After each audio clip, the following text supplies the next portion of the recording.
In this videotape, we're going to look in detail at the types of protection used on transformers. We'll also be discussing protection for reactors and capacitor banks. Transformers are used all over the power system at all voltage levels and in sizes ranging from, say, 3 kVA up to 500 MVA. Generally, power transformers are three-phase. That is, the primary and secondary windings of each phase are wound on three legs of a common iron core, all immersed in the same tank of insulating oil. Single-phase transformers are also used, connected to form a three-phase bank. Any combination of Y or delta connections can be made to give the desired voltage levels and phase relationships. Remember, with a Y-delta or delta-Y arrangement, the transformer is normally connected so that the high side voltage leads the corresponding low side voltage by 30 degrees. This is in accordance with IEEE standards. The advantage is that interconnection between utilities is simplified. Many transformers have three windings, that is, a primary, secondary, and tertiary, all wound on the same core. For example, we may have a primary of, say, 100 MVA at 138 kV, a secondary of 75 MVA at 69 kV, and a tertiary of 25 MVA at 13.8 kV. And each of these windings may be connected in Y or delta. You will recall from basic transformer theory that power in equals power out in an ideal transformer. Therefore, the sum of the secondary and tertiary MVA equals the primary MVA.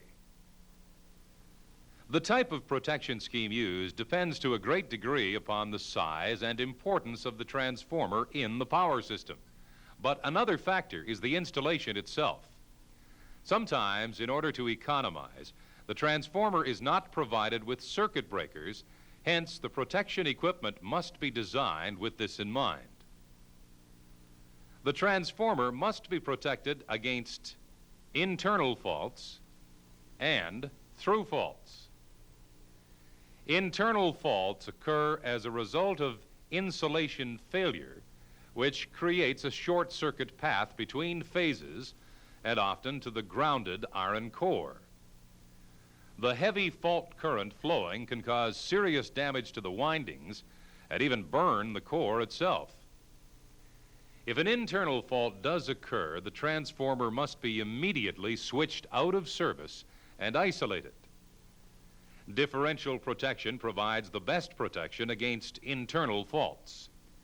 And we'll be discussing this in detail in the next segment. Through faults would normally be cleared by other protective devices downstream. However, if the fault fails to clear, this could place a severe overload on the transformer. Heavy fault current flowing in the secondary winding will produce a corresponding relatively heavy current flow through the primary. For example, let's look at this delta primary Y secondary transformer. If a three-phase short circuit occurs downstream of the secondary, heavy fault current will flow through all three phases of the primary winding. In the case of a phase-to-phase fault on the secondary, in this example between lines B and C, then heavy fault current will circulate in the secondary B and C phase windings, and likewise, heavy current will flow through the associated windings on the primary. And this will be in addition to phase A load current, which is still being supplied. Where there is a ground fault, in this case on line A, additional current must flow through the associated phase on the primary, like this. The result of this high fault current passing through the transformer can be mechanical and thermal damage. The high current causes physical movement of the windings, and this in turn can cause rapid breakdown of the insulation. Similarly, the insulation will deteriorate rapidly due to the high temperature resulting from high overcurrent. The thermal or current limits for operation of transformers are indicated in ANSI and IEEE standards. Copies of these standards are included in your workbook. 4 classes of transformers are categorized by size, and for each category, a curve is provided showing the thermal limit for transformers in that category. This curve indicates the allowable time of operation for different values of overload. For example, with 3 times the normal rated current, this transformer can operate for 300 seconds, that is 5 minutes, before damage will occur. If the overcurrent is at 10 times normal, then the allowable operating time is only 15 seconds. So, how can we prevent this from happening? Well, the first line of protection would be the operation of protection devices downstream in the low voltage system. In fact, the low voltage protection will probably be set to operate on a curve like this and trip the feeder breaker. You can see here that for 3 times rated current, the feeder protection will trip in 2 seconds. This is long before the thermal limit of the transformer is reached. However, backup must be provided to protect the transformer in the event the downstream feeder protection fails to operate. This is usually in the form of overcurrent protection on the primary side of the transformer. In many installations, there is no breaker installed on the primary side, and protection is provided by high-voltage fuses. You'll recall that the characteristic of the high-voltage fuse is similar to the time overcurrent relay. Both have an inverse time characteristic. The higher the overcurrent, the shorter the tripping time. Now, in selecting either the fuse ratings or the setting for the overcurrent relay, attention must be paid to coordination. That means protection must be provided for the transformer, which allows time for operation of downstream protection devices. Referring to the curve, it is apparent that we must choose a fuse or overcurrent protection setting that operates in this area. For any particular overcurrent value, this relay or fuse is slower in operation than the downstream feeder protection, but both operate in good time before the transformer thermal limit is reached. Let's look at a few typical arrangements. Here, the transformer feeds a bus through a secondary breaker, and the bus supplies several feeders, each with its own circuit breaker. A fault on any feeder should be cleared by the feeder protection opening the respective breaker. If this fails to open, or there is a fault, say, on the bus, then the transformer secondary breaker will open. This is set at a much higher level and slower speed than the feeder protection. If this protection fails, then the high voltage fuse on the primary should blow to protect the transformer.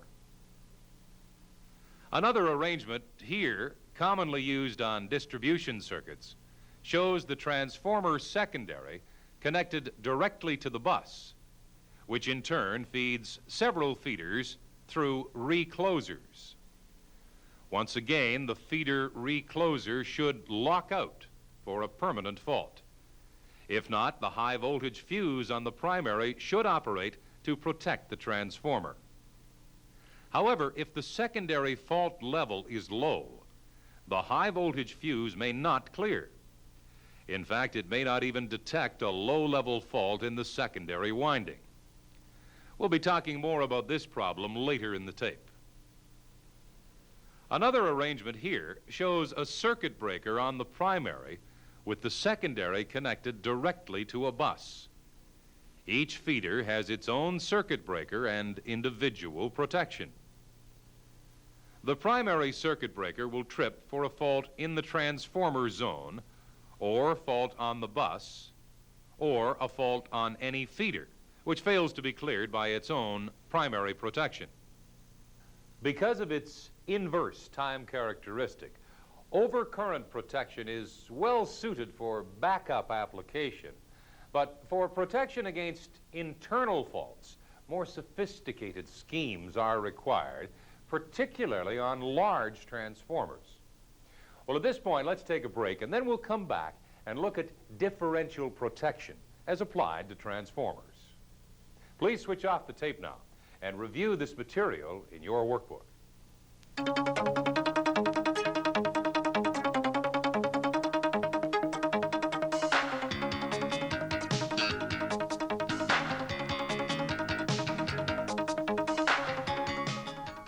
You'll remember that we discussed differential relays in some detail in earlier tapes, including the function of restraint coils.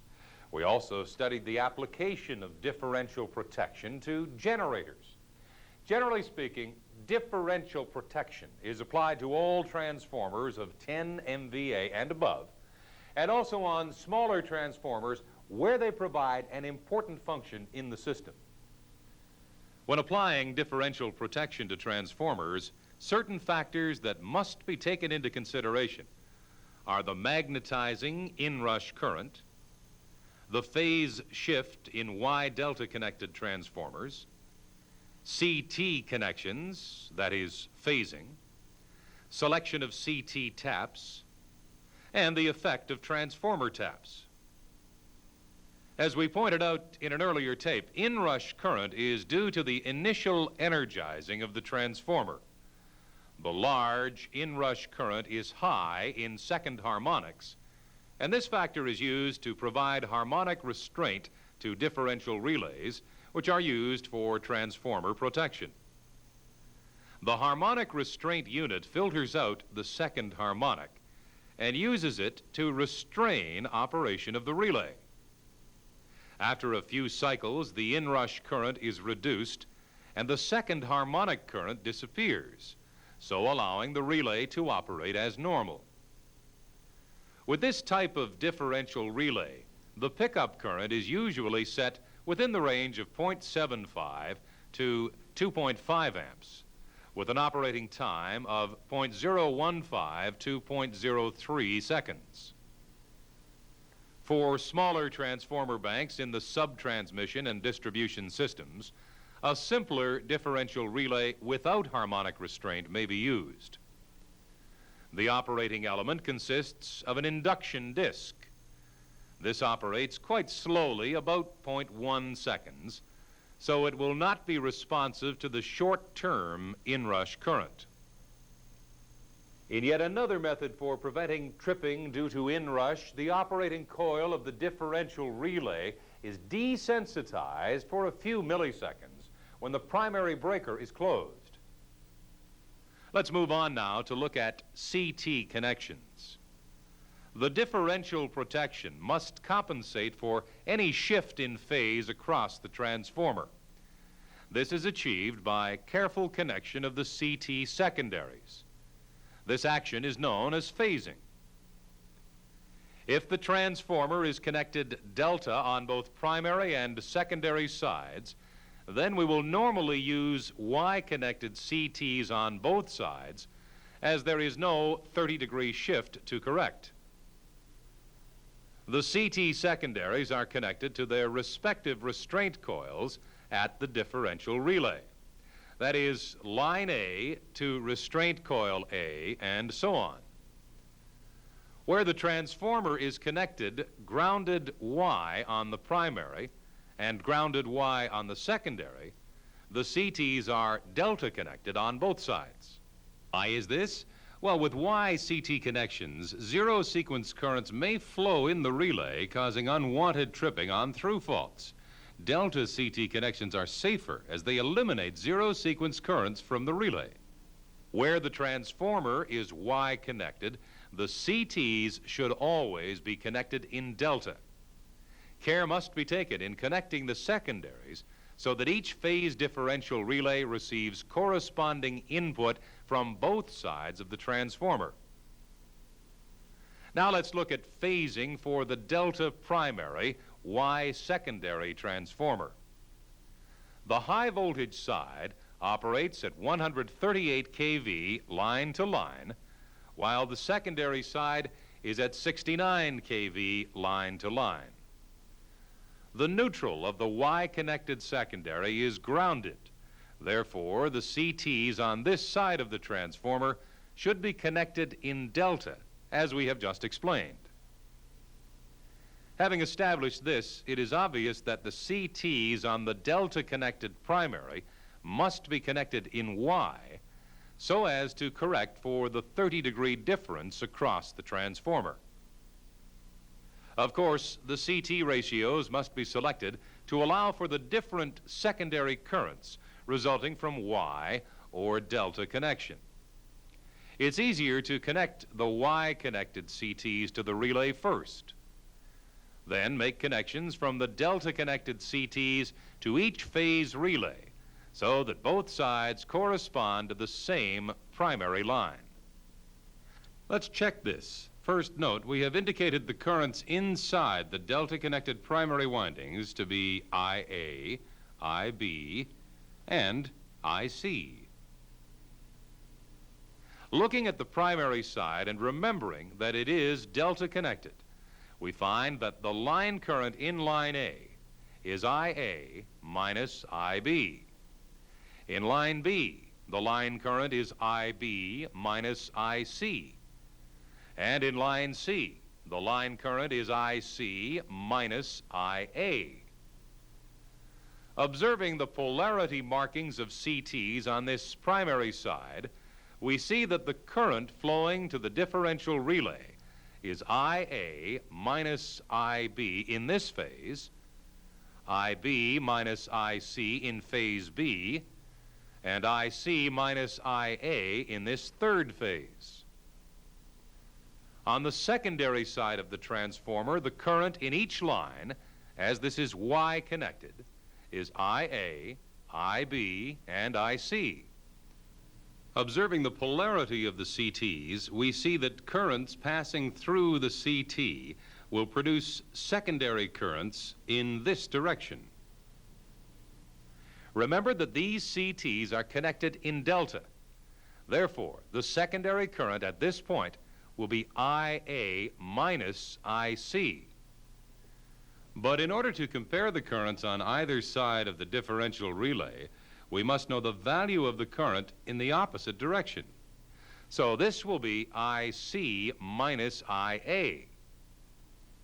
Similarly, with the other two phases here, we have IB minus IC, and here IA minus IB.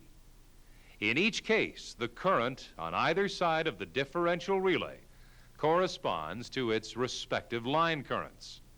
Thus, the phasing is correct.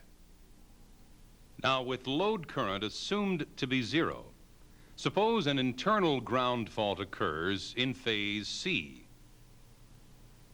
With a delta Y transformer, this will cause increased current flow in primary phases B and C as shown. This in turn causes increased current flow in relays B and C. With this radial system, there is no backfeed, so there is no current flow in all secondary CTs. Thus, there is an imbalance of current flow in relays B and C, and both will operate.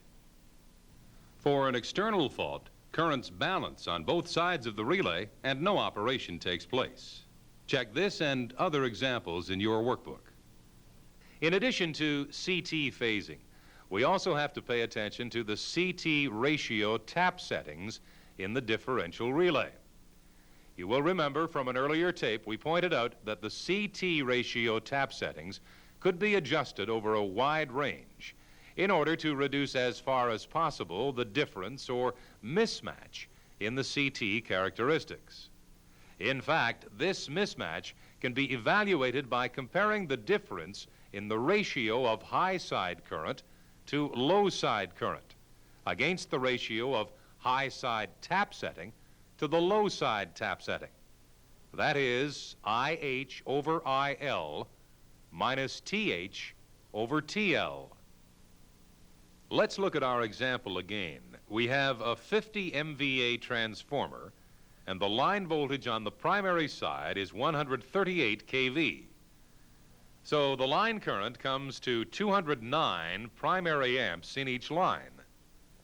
If we assume the ratio of the primary CTs to be 250 to 5, that is 50 to 1, then we have 4.18 amperes passing through the primary side restraint winding of the differential relay. On the low voltage side of the transformer, the line current is equal to 418 amps. What would be a logical CT ratio on the low voltage side? Well, as the voltage is half the line voltage on the primary side, then CT ratio would be 100 to 1. So the current in the CT secondary will be 418 divided by 100. That equals 4.18 amps. But remember, the CTs are connected in delta. Therefore, the current in the secondary restraint coil is equal to 4.18 times root 3, which equals 7.25 amps. The ratio between these two, IH divided by IL, equals 4.18 divided by 7.25 equals 0.577. Let's now look at the taps. And suppose we have the high side CT tap set at 5 and the low side tap set at 9. The ratio TH over TL equals 5 divided by 9, or 0.556. The difference between these two, that is, the mismatch, is 0.577 minus 0.556 equals 0.021. The percentage mismatch is 0.021 divided by 0.556, and that equals 3.78%. In other words, percentage mismatch equals IH over IL minus TH over TL, all divided by TH over TL, or IH over IL, whichever ratio is smallest. What would be the result if the low side tap had been set to, say, tap number 8? Here, the ratio TH over TL would equal 5 divided by 8 equals 0.625. In this case, the mismatch is a negative value, but it really doesn't matter. It is still a mismatch of 0.577 minus 0.625, or minus 0.048. The percentage mismatch equals 0.048 divided by 0.577, which equals 8.3%.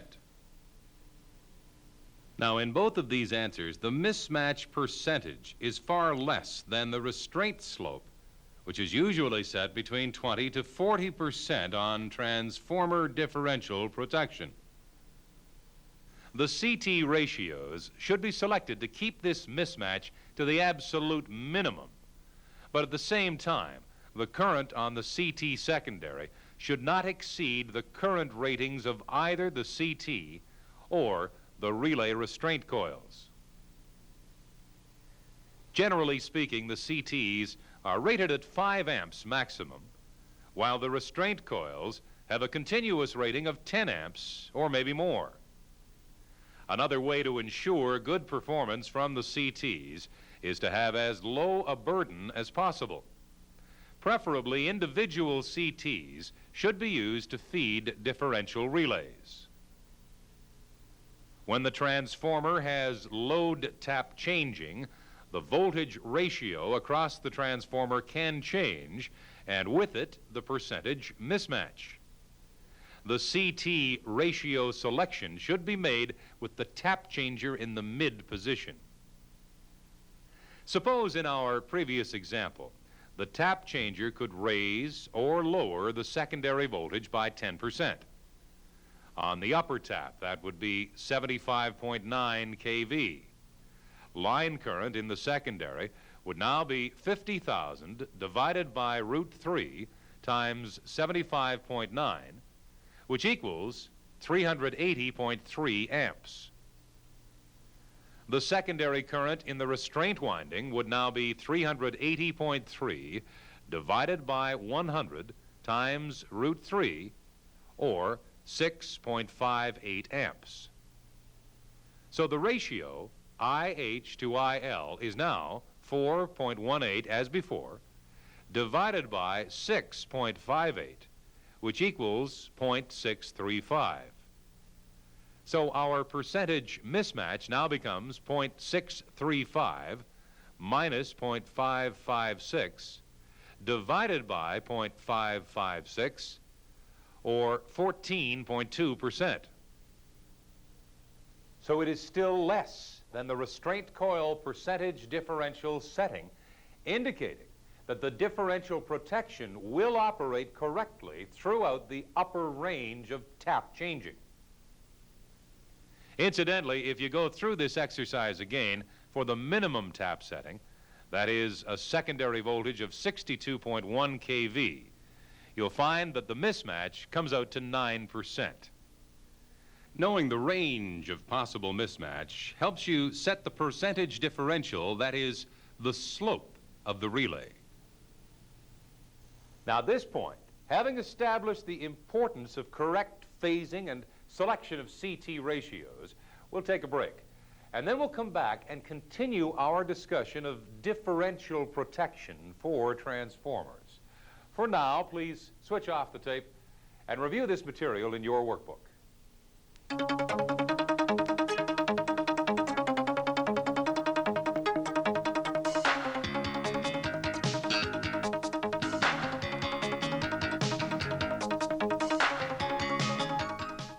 Continuing our discussion of transformer protection, we'll now move along to look at a more complicated transformer connection. Now, this is one with a tertiary winding. That is a Y-connected primary at 230 kV, a Y-connected secondary at 69 kV, and a delta-connected tertiary winding at 13.8 kV. The capacity of the respective windings are 65 MVA for the primary, 40 MVA for the secondary, and 25 MVA for the tertiary. The Y-connected windings in both the primary and in the secondary are grounded through their respective neutrals. Note that each external line connection is provided with its own set of CTs. This is important, as we shall see. Also, in each phase differential relay, a separate restraint coil is available for each CT connection. As we discussed in the last segment, the CTs in the Y-connected windings must be connected in delta to avoid operation on external ground faults. And as before, in order to accommodate the 30-degree phase shift, the CTs in the delta-connected tertiary must be connected in Y. Here is the three-line diagram. To determine CT and relay connections, we must carry out a phasing study. When dealing with multiple winding transformers, it's always advisable to study CT phasing in pairs of windings, considering the third winding to be at zero load. Let's start with the primary and tertiary windings. Line current IA passes through the A phase transformer primary and into the neutral. This gives us current IA this way in the CT secondary. Similarly, IB and IC pass through their respective transformer primaries and into the neutral, giving IB and IC in the CT secondaries. The resulting secondary relay current, shown by a yellow arrow, is IA minus IC. Similarly, the other secondary relay currents are IB minus IA, this green arrow, and IC minus IB, this blue arrow. Now let's look at the current flow in the tertiary CTs. The current in each phase of the tertiary winding corresponds to its primary, IA, IB, and IC. However, as the transformer is connected in delta, the line currents will be different. For example, in line A, the current this way is IA minus IC, shown by a yellow arrow. Here we have IB minus IA, the green arrow, and in this line, IC minus IB, the blue arrow. The CT secondary currents are representative of the line currents and are indicated by appropriate yellow, green, and blue arrows. These currents from the tertiary transformers are the currents leaving the relay. Having established the direction of the currents for clarity, we'll remove polarity marks. Now let's look at the current flow in the restraint coils. The secondary current IA minus IC, the yellow arrow, enters this differential relay phase A. The current leaving this phase A restraint winding is also IA minus IC. Remember, the current in the other restraint coil is 0. Therefore, the current passing through the relay operating coil must be 0. This is correct. The differential relays B and C have similar currents, and the current in their operating coils is also 0. Now, having checked the primary and tertiary windings, let's check the phasing of the CTs in the transformer's secondary. These are delta connected like the primary. Hence, like the primary, the currents from the relay are IA minus IC, IB minus IA, and IC minus IB. With balanced operating conditions, these three sets of currents cancel, and no current will flow through the operating coil. If an internal fault occurs inside the transformer, then out-of-balance currents flow in the operating coils, and the relay will trip. With the multi-winding transformer, selecting the correct CT taps and calculating the mismatch is similar to our earlier example. The essential feature is to work with one pair of windings at a time and assume the same MVA for both windings. For example, let's consider 40 MVA passing from the primary to the secondary. The line current in the primary will be 40,000 divided by root 3 times 230, which equals 100.4 amps. Assuming a CT ratio of 30 to 1, and remembering that the CTs are delta connected, the secondary current equals 5.8 amps. On the secondary side, the current in the transformer windings will be 40,000 divided by root 3 times 69, or 334.7 amps. Assuming a CT ratio of 400 to 5, that is 80 to 1, and remembering the delta connection, the CT secondary current will be 7.25 amperes going to the relay. The ratio then between IH and IL equals 5.8 divided by 7.25, or 0.8. Now, let's suppose that our taps are set on 5 and 6 respectively, giving us a tap ratio of 0.83. Our mismatch can now be calculated as 0.83 minus 0.8 divided by 0.8, which equals 3.75%. This is well within the transformer differential relay restraint setting. A similar calculation would now be made for the tertiary, using 25 MVA as the base. At times, the mismatch may be too high for good reliability, even when using the whole range of taps. In this case, it may be necessary to use auxiliary CTs in the main CT secondary circuit. In this single line diagram, you can recognize the connections to one phase of the differential relay. However, in following through the operation, it helps if we connect the other end of each CT, first for the two outer windings. If we consider the load on the third winding to be 0, we can see that there is balance here. The same secondary current passes around this circuit with no flow through the operating coil. We must remember, however, that this is a schematic, and with the CTs connected in delta, CT secondary current is not the same as relay current. CT secondary current times the square root of 3 equals relay current. Now, if there is load in the third winding, we must connect the third CT like this. Suppose we have, say, 0.6 amps in this first circuit, 0.5 in the second, and 0.1 in the tertiary. The current will flow like this, and as we can see, it still balances, and there is no flow of current through the operating coil. In studying these diagrams, usually these additional connections are left out for simplicity, but they are understood. How would we handle this transformer differential protection if the differential relay had only 2 restraint coils per phase, like this? In this case, we would have to parallel the CT from the third winding with that of the second. As long as the load in and out on all 3 windings balanced, this would be acceptable. But supposing we had to operate this transformer with the high voltage primary breaker open.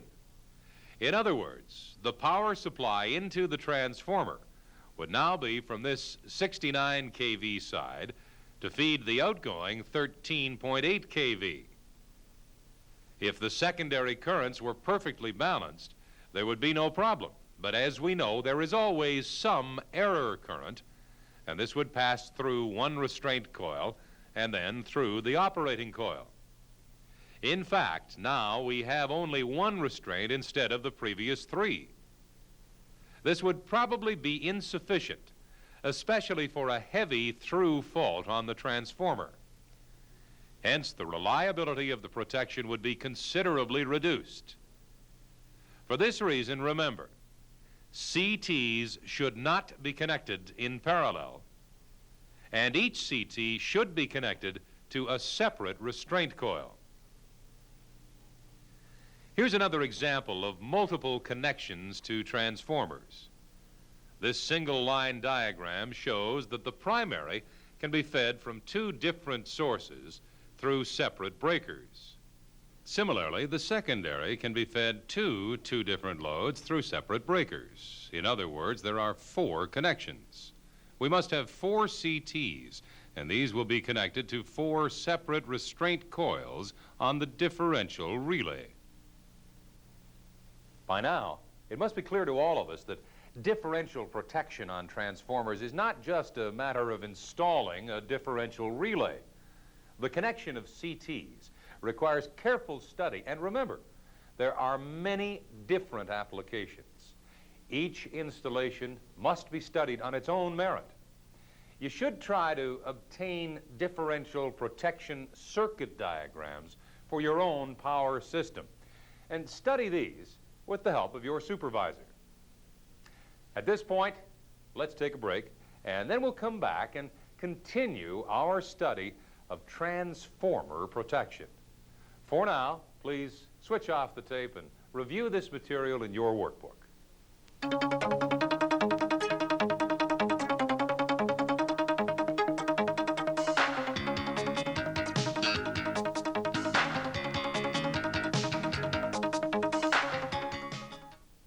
In the last segment, we pointed out that the normal differential protection scheme will protect for ground faults, as well as phase-to-phase faults.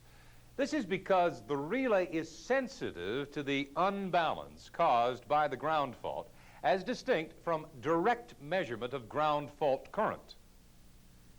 However, in some cases, a ground differential relay, 87GD, is connected to measure and operate on zero-sequence ground fault current. In an earlier tape, you will remember we discussed the application of this relay to generator protection. Another typical application is with the distribution substation transformer, where the high voltage side is connected in delta protected by fuses, and there are no CTs available. The secondary side of the transformer feeds through a breaker into the substation bus, from which various feeders are tapped off.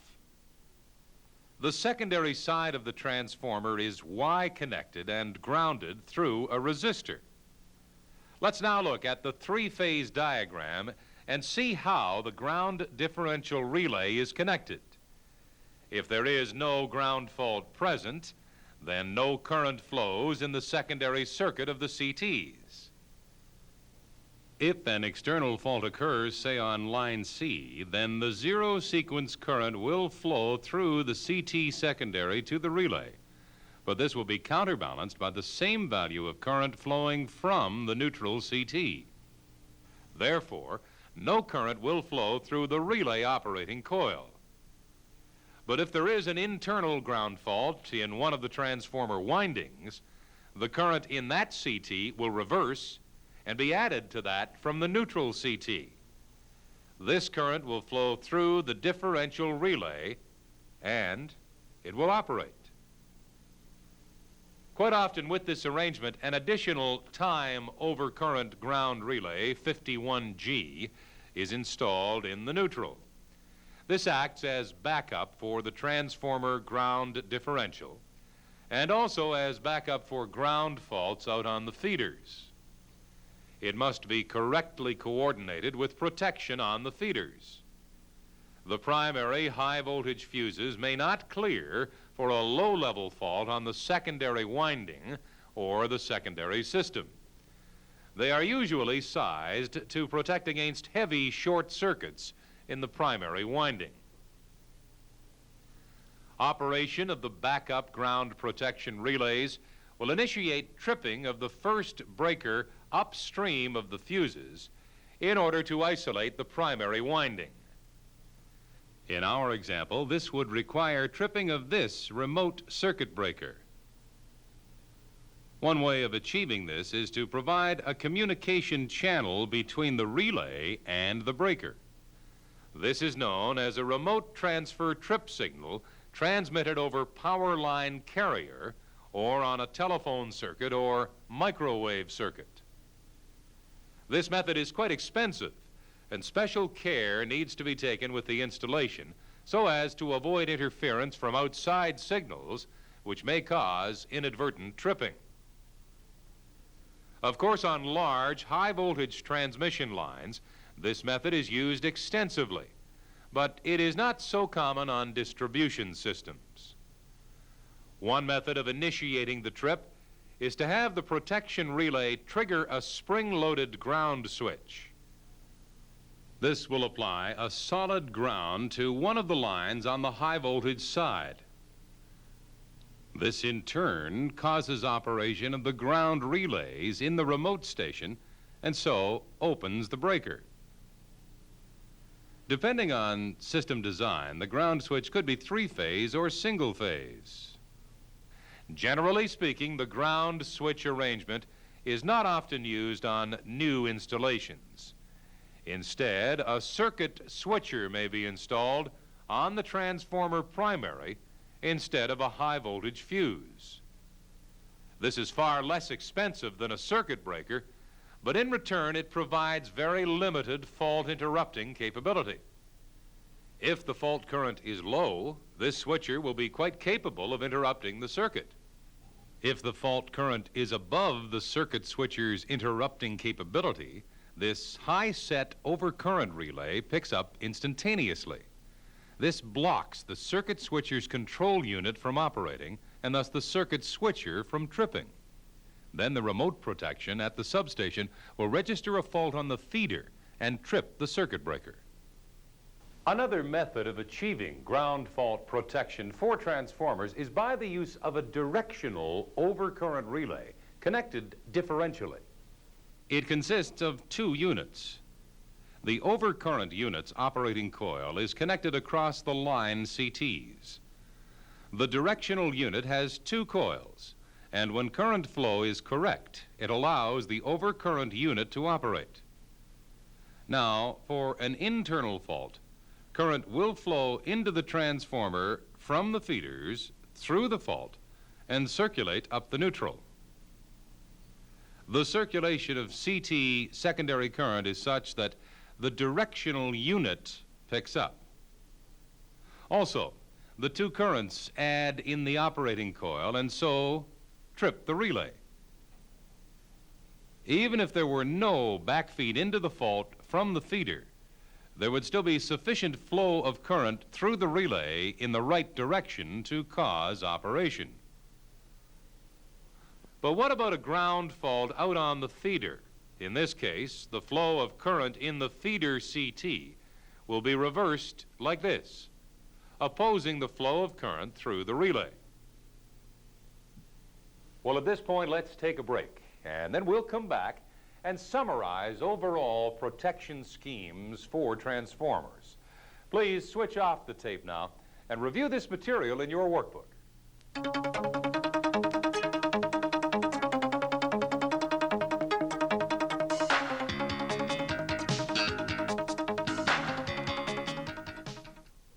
In this segment, we'll be looking at some overall protection schemes for transformer installations.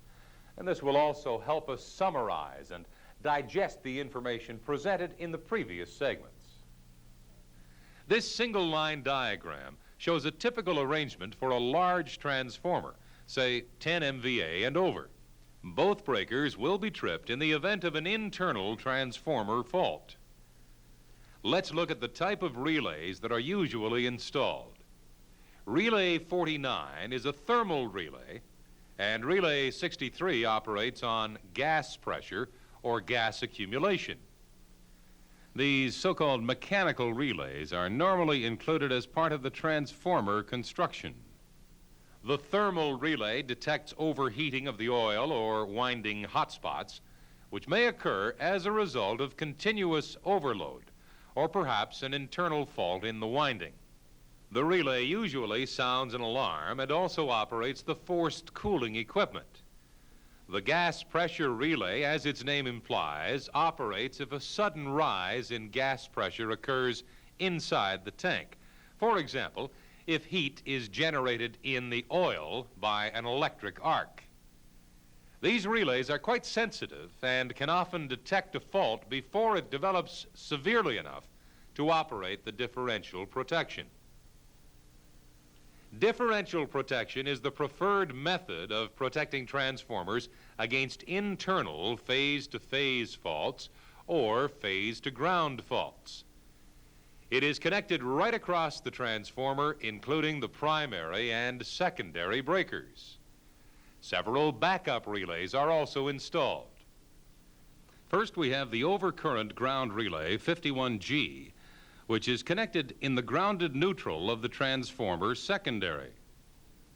This is wired to trip the primary breaker and serves as backup for a ground fault on the secondary bus and feeders. Often a second ground relay is provided to operate the secondary breaker, and this is set with a longer time setting so as to allow the secondary ground relay time to clear first. Overcurrent relays are often installed as backup in the primary and secondary circuits. This overcurrent relay will act as a backup for faults on the secondary bus or feeders. This particular transformer shows a delta-connected primary and Y-connected secondary, a very common arrangement. The delta-connected primary is not grounded. Therefore, backup ground protection for the primary is provided by this residual relay 50N, 51N. Alternate protection has a toroidal CT around the primary conductors to measure out-of-balance current, such as that which would occur in the case of a ground fault on the primary winding. On smaller transformers, it is usual to omit the primary side breaker for economic reasons. Typically, we may have many large and small distribution transformers tapping off a distribution feeder. The feeder will be fed from the substation bus through a breaker. But each distribution transformer will be protected by high voltage fuses only. Here is a typical protection arrangement for a distribution transformer feeding a small industry. Once again, the primary is delta connected and the secondary Y grounded. The basic protection is provided by overcurrent relays. A time overcurrent relay is installed on the outgoing secondary leads to protect the secondary winding against overload by tripping the secondary breaker. It is actually operating as a backup for any downstream protection on the feeders. The ground overcurrent relay 51G in the neutral will trip the secondary breaker in the event of a ground fault in either the transformer secondary winding or the connected feeders. As we mentioned before, a low-level ground fault on the secondary side may not be sufficient to blow the fuses on the primary. In fact, these fuses may not even blow for a ground fault on the primary, as the delta winding is ungrounded. The real function of the fuse is to protect the primary windings against a heavy phase-to-phase fault within the primary winding. But a small fault or perhaps persistent overload could go undetected and eventually damage the transformer winding insulation. Where this type of transformer installation is considered to be critical, differential protection should be employed using CTs in the transformer primary bushings and at the secondary breaker terminals. As the differential relay cannot trip the fuses, it must be connected so as to trip the primary source breaker upstream, as well as the transformer secondary breaker. Slightly more complicated protection is required where two transformers provide parallel feeds to a common bus.